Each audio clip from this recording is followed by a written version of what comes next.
کہ ہم آپ کو بستی سے نکال کر پھینک دیں گے، بستی میں ہم آپ کو رہنے نہیں دیں گے، تو کہا ہم بستی کو تباہ کر دیں گے، زلزلہ۔ اور تیسری بات وہ یہ کہتے تھے کہ اے شعیب ہم آپ کو پتھر مار مار کے ختم کر دیں گے، پتھروں کے اوپر آسمان کا ٹکڑا آپ ہم پر گرائیے، دیکھیں ہم آپ کتنے سچے ہیں، جو دعویٰ کر رہے ہیں آپ رسول کا، نبی کا، اپنے دعوے میں سچے ہو تو آسمان کا ایک ٹکڑا ہم پر گرائیے۔ تو اللہ تعالیٰ نے اوپر سے ایک ٹکڑا گرایا۔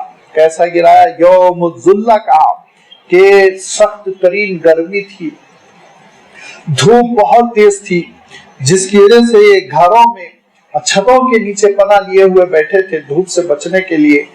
اور پھر اس کے بعد سے اچانک یہ ہوا کہ ایک آواز آئی، اتنی زبردست قسم کی آواز تھی کہ زمین تھر تھر تھر تھر کانپنے لگی۔ ہمارے ہیبت کے یہ اپنے گھروں کے باہر آ گئے تو میدان میں دیکھا کالے بادل آ رہے ہیں، تو یہ بڑے خوش ہوئے کہ بادل کی وجہ سے شاید سایہ ملے گا، دھوپ سے نجات ملے گی۔ لیکن وہ جب بدلیاں آئیں، کالی گھٹائیں سر پر پہنچی تو اس میں سے آگ برس رہی تھی اور پوری قوم برباد کر دی گئی۔ اس کے لیے اللہ تعالیٰ ارشاد فرماتا ہے فَأَخَذَهُمْ عَذَابُ يَوْمِ ذُلَّةٍ سائبان جیسے چھا جاتا ہے، جیسے بڑا سا امبریلا ہو، اوپر جو لاد دیا جائے، شامیانہ ہو جو اوپر تان دیا جائے، ایسے بادل آگے۔ اور اس کے بعد سے پھر ان کو ختم کر دیا گیا۔ انہو کانا عذاب یوم عظیم، یہ سخت بڑے دن کا عذاب تھا جو ان پر طاری کیا گیا۔ اور پھر سب کے سب وہ ختم ہو گئے، پوری کی پوری آبادی ختم ہو گئی۔ اللہ تعالیٰ کی نافرمانی کا نتیجہ اور رسولوں کی شان میں گستاخی کا نتیجہ اور رسولوں کو اپنا آئیڈیل نہ بنانے کا نتیجہ، اللہ تعالیٰ کی جانب سے عذاب آتا ہے، اس کی جانب سے ہلاکت کے فیصلے ہوتے ہیں۔ ان فی ذلک لآیۃ، یہ اس میں تمہارے لیے بڑی نشانی ہے۔ بالخصوص عرب کے لوگ وہ ان علاقوں سے گزرتے تھے اور وہ مغایر شعیب کہتے ہیں، حضرت شعیب علیہ السلام کی قوم کی بستیاں ان کو اپنی نگاہوں سے دیکھتے تھے، اپنی آنکھوں سے دیکھتے تھے، لیکن عبرت نہیں لیتے تھے اور دنیا داری میں ایسے مگن کہ نصیحت حاصل نہیں کرتے تھے۔ فرمایا وما کان اکثرهم مؤمنین، اکثر لوگ ایمان سے محروم رہتے ہیں، ایمان قبول نہیں کرتے۔ اور ان ساری چیزوں سے، ان ساری نشانیوں سے، جو نشانیاں دعوت فکر دیتی ہیں، جو نشانیاں انسان کو اس کی اصلاح کا موقع دیتی ہیں، نصیحت کا سامان کو پیدا کرتی ہیں، ان نشانیوں سے فائدہ نہیں اٹھاتے، تو پھر اس کا نتیجہ یہ ہوتا ہے کہ وہ بھی پھر سزاؤں کے شکار ہوتے ہیں، کیونکہ وَإِنَّ رَبَّكَ لَهُوَ الْعَزِيزُ الرَّحِيمُ، بے شک تمہارا پروردگار بہت قادر مطلق ہے، کنٹرول والا ہے، قابو والا ہے، اور نعوذ باللہ وہ کمزور نہیں ہے، اس کا بس نہیں چل رہا ہے، حکومت اس کے ہاتھ سے نکل گئی، ایسا ہرگز نہیں، وہ بہت ہی عزت والا، غلبے والا، فضاؤں پر اس کا حکم چلتا ہے، ہواؤں پر اس کا حکم چلتا ہے، پانی پر اس کا حکم چلتا ہے، جانوروں پر اس کا حکم چلتا ہے، انسانوں پر اس کا حکم چلتا ہے، پوری کی پوری مخلوق کو اس کے سامنے مجبور ہے، اور وہ جس سے چاہے جو کام لینا ہو وہ لے لے، کس کو کس کام کے لیے وہ کھڑا کر دے، اس کا انسان اندازہ نہیں کر سکتا۔ اللہ تعالیٰ نے نبیوں کے مخالفین کو تباہ کرنے کے لیے کبھی ہواؤں سے کام لیا، کبھی پرندوں سے کام لیا، کبھی کیڑوں سے کام لیا، کبھی پانی سے کام لیا۔ فرمایا کہ وَلِلَّهِ جُنُودُ السَّمَاوَاتِ وَالْأَرْضِ، زمین و آسمان میں اللہ کے بہت سے لشکر ہیں جن کو انسان دیکھ بھی نہیں پاتا، سمجھ بھی نہیں پاتا، انہی کے ذریعے سے اللہ تعالیٰ اپنے فیصلے نافذ کرتا ہے۔ بہت ہی عزت والا، بہت قابو والا، بہت ہی کنٹرول والا ہے۔ وَإِنَّ رَبَّكَ لَهُوَ الْعَزِيزُ الرَّحِيمُ، لیکن اس کی شان رحیمی ہے، وہ بہت مہلت دیتا ہے، وہ بہت موقع دیتا ہے انسان کو، وہ سنبھلنے کے لیے بے شمار موقع دیتا ہے۔ وہ نبیوں اور رسولوں کو بھیج کر، اپنے صحیفوں نازل کر کے انسانوں تک حق بات کو پہنچا کر، انسانوں کی ان کی خود اپنی عقل کے ذریعے سے رہنمائی کرتے ہوئے ہر لحاظ سے وہ انسان کو سنبھلنے کا موقع دیتا ہے، لیکن انسان نہ اپنی عقل سے کام لیتا ہے، نہ اللہ کی نشانیوں کو سمجھتا ہے، نہ رسولوں کی دہائیوں کو سمجھتا ہے، اور بیہم ان کی مخالفت کرتا چلا جاتا ہے، مستقل ان کی مخالفت کرتا چلا جاتا ہے، تب جا کے وہ عذاب کا شکار ہوتا ہے۔ ورنہ تو ان ربک لہو العزیز الرحیم، پروردگار تو بہت مہربان ہے، وہ تو ارحم الراحمین ہے۔ اور اس کا عالم یہ ہے کہ صبح اعلان ہوتا ہے کہ رات کو گناہ کرنے والے تو صبح توبہ کر لے، رحمان بخشنے کے لیے تیار ہے۔ شام میں اعلان ہوتا ہے دن بھر گناہ کرنے والے، شام ہو چکی ہے، پروردگار کو یاد کر لے، توبہ کر لے، رحمان تجھے معاف کرنے کے لیے تیار ہے۔ لیکن یہ انسان کا عالم یہ ہے کہ نافرمانی پہ نافرمانی۔ حضور اکرم صلی اللہ علیہ وسلم ارشاد فرماتے ہیں کہ اللہ تعالیٰ کی جانب سے دن اور رات اعلان ہوتا رہتا ہے، یا باغی شر اقصر، کہ اے شر میں ملوث انسان ختم کر دے، گناہوں کو ختم کر دے، ترک کر دے، توبہ کر لے، آجا رحمان کی رحمتوں کی جانب۔ لیکن یہ انسان، اس کا عالم یہ ہے کہ وہ اللہ تعالیٰ کے اس پکارنے والے کی آواز کو سننا ہی نہیں چاہتا، توبہ کرنا ہی نہیں چاہتا، پھر جا کے وہ اللہ تعالیٰ کے عذاب کا شکار ہوتا ہے۔ کیسے اللہ تعالیٰ مہلت ختم کر دیتا ہے، اور ایک وقت آتا ہے کہ پھر اس کے بعد سے وہ بستر پر فریش پھر ایڑیاں رگڑتا ہے۔ وَالْتَفَّتِ السَّاقُ بِالسَّاقِ إِلَىٰ رَبِّكَ يَوْمَئِذٍ الْمَسَاقُ، پروردگار کی جانب لے جانے کا حکم آ جاتا ہے، نزا کا وقت ہوتا ہے، فرشتے نظر آ جاتے ہیں، روح قبض کر لی جاتی ہے، جسم کا چارج لے لیا جاتا ہے۔ اس وقت وہ چاہتا ہے، اس کی زبان چاہتی، اس کا رواں بولتا ہے، لیکن آواز نہیں نکلتی، اے اللہ مہلت دیجئے، رب ارجعونی لعلی اعمل صالحا فیما ترکت، توبہ کرنا چاہ رہا ہوں، صدقہ کرنا چاہ رہا ہوں، نمازیں پڑھ لینا چاہتا ہوں، اے اللہ اب معاف کر دیجئے، آپ آئندہ میں ایسی غلطی نہیں کروں گا۔ لیکن کلا انہا کلمۃ هو قائلها، یہ وقت آ چکا ہے، اب یہاں پہ توبہ کا دروازہ بند ہو چکا ہے، اب تو بس تم کو کھینچ کے پروردگار کے دربار میں لایا جائے گا، اور پھر اس چھوٹی قیامت کے بعد بڑی قیامت برپا ہوگی، اور اس میں تمہارا معاملہ صاف کر دیا جائے گا، حساب کتاب بے بات کر دیا جائے گا۔ لہذا اللہ تعالیٰ کی رحمتیں تو بے شمار ہے، پل پل اس کی رحمتیں ظاہر ہو رہی ہیں، ایک ایک لمحے اس کی رحمتیں ظاہر ہو رہی ہیں۔ انسان فائدہ نہیں اٹھاتا ہے، نافرمانی کرتا ہے، سستی کرتا ہے، غفلت کرتا ہے، اور اللہ تعالیٰ نے جو زندگی اور زندگی کی قیمتی لمحات عنایت فرمائے ان کی ناقدری کرتا ہے، پھر نتیجہ یہ ہوتا ہے کہ وہ برباد ہو جاتا ہے، ناکام ہو جاتا ہے۔ لہذا اللہ تعالیٰ ارشاد فرماتا ہے وَإِنَّ رَبَّكَ، اے انسان تیرا پروردگار تو لہو العزیز، بہت غلبے والا ہے، یاد رکھ، کمزور نہیں ہے، الرحیم لیکن بڑا مہربان ہے، بڑا مہربان ہے۔ توبہ کر کے اس سے تو رجوع کر لے گا، اس سے رشتہ جوڑ لے گا، تیری توبہ وہ قبول کرے گا۔ اور میں حدیث کوٹ کرتا آ رہا ہوں، آج پھر کوٹ کروں گا کہ حضور اکرم صلی اللہ علیہ وسلم فرماتے تھے کہ اللہ تعالیٰ کا ارشاد ہے کہ ایک بندہ اگر گلوب بھر کے گناہ کر کے آئے گا اور توبہ کر لے گا تو میں گلوب بھر کے اس کے لیے مغفرت کا سامان کر دوں گا، اس کی توبہ قبول کروں گا۔ لہذا وہ رحمان ہے، رحیم ہے، اس کی رحمتوں سے مالا مال ہونے کا طریقہ یہ ہے، اس سے رجوع ہو، توبہ ہو، اس سے رشتہ جوڑا جائے۔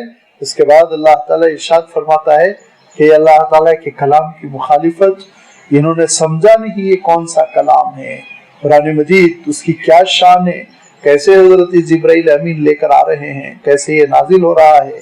یہ ساری چیزوں کا تذکرہ کرتے ہوئے اللہ تعالیٰ نے حضور اکرم صلی اللہ علیہ وسلم کے مخالفین کو یہ بتلایا کہ ہم تم کو پھر مہلت دے رہے ہیں کہ تم سدھر جاؤ، ورنہ تم بھی ویسے ہی تباہ ہو جاؤ گے جیسے قوم سمود ہو چکی ہے، قوم عاد ہو چکی ہے، حضرت لوط علیہ السلام کے منکر ہو چکے ہیں تباہ، اور حضرت شعیب علیہ السلام کے منکر تباہ ہو چکے ہیں۔ اس راستے پہ نہ چلو، اور تمہارے لیے جو اللہ تعالیٰ نے توبہ کے دروازے کھلے رکھے ہیں اس سے استفادہ کرو۔ یہ ساری چیزیں آگے کی آیتوں میں آ رہی ہے، جو تقریباً ایک لمبا رکوع ہے، سورت کا آخری رکوع، انشاءاللہ اس کی وضاحت آئندہ اتوار آپ کی خدمت میں پیش کی جائے گی۔ وآخر دعوانا ان الحمد للہ رب العالمین۔